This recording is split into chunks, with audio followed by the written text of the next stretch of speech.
Hey, my beautiful bitches, it's me, Fiona St. James, and welcome to another episode of Fiona's Coffee Talks. And as always, I like to start off every day with a fresh, hot, black cup of coffee. Hold the cream! I'd love to.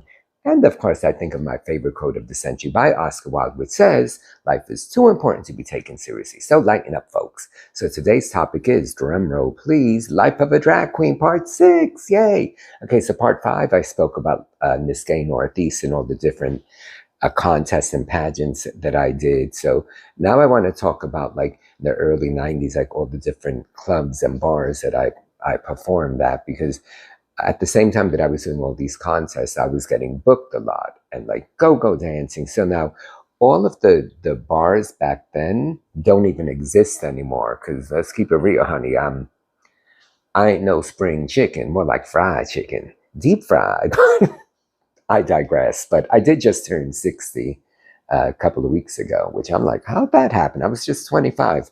Anyway, so you name the club, I was there. But the three main ones early on, like in the 90s, from 91 to 96, I lived on the Upper West Side.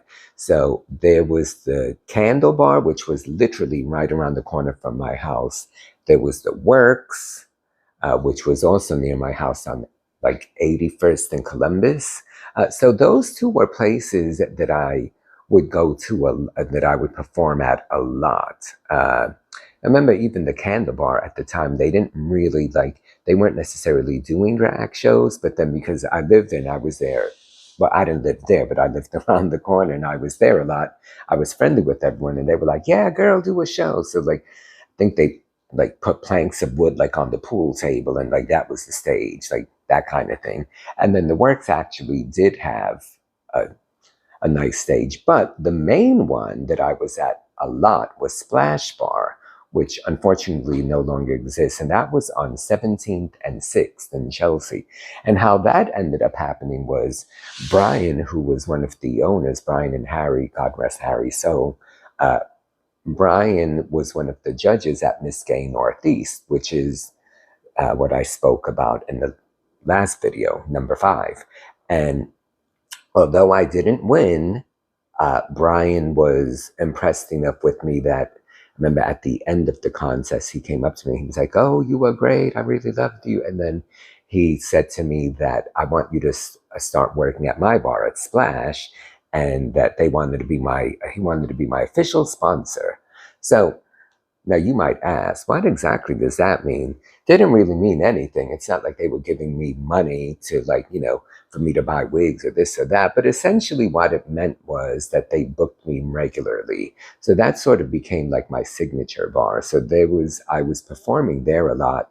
And depending on the day of the week, like they had certain things. Like I remember Monday, there would be like musical Mondays. It was all about like, show tunes. And then because that happened right after Miss Gay Northeast, and I had my two backup dancers. They would perform with me, depending if I was doing like Marilyn or Madonna. But for those of you who remember, the stage at Splash was like that big. It was not very big.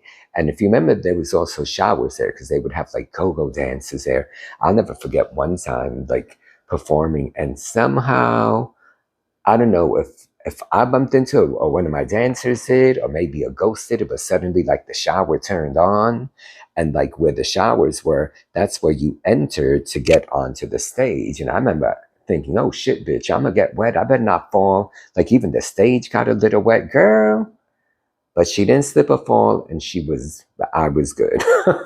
But I performed there quite a bit. And so I guess that's what he meant by like official sponsor. But, I was appreciative for the fact that they were booking me a lot. So I was there a lot. And as I said, because Candle Bar and the Works are right by my house, then I was there a lot as well. And there were plenty of times, like I remember one instance, uh, Valentine's Day, February 14th, picture it, I think it was like 1993. And I had worked at Bloomingdale's all day, like literally from like 10 to 8:30. And then I had enough time to like run home, completely transform myself, do a show at Splash at 10, do all of that, get paid, then go running to the Candle Bar because then I had a midnight show there.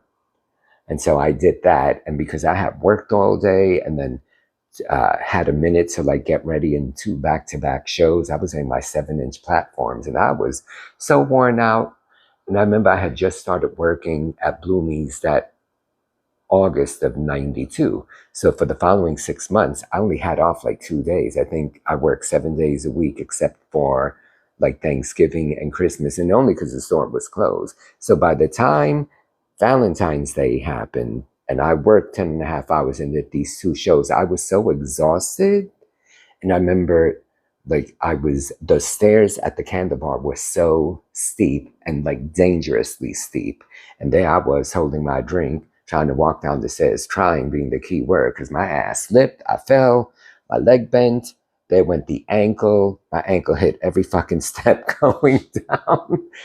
And I ended up like I didn't break anything, but it was so badly sprained that I couldn't even walk for like weeks. And I ended up having to like cancel all the gigs and all the work that I had lined up, because bitch, if I can't walk, how am I supposed to stand trying to sell shit?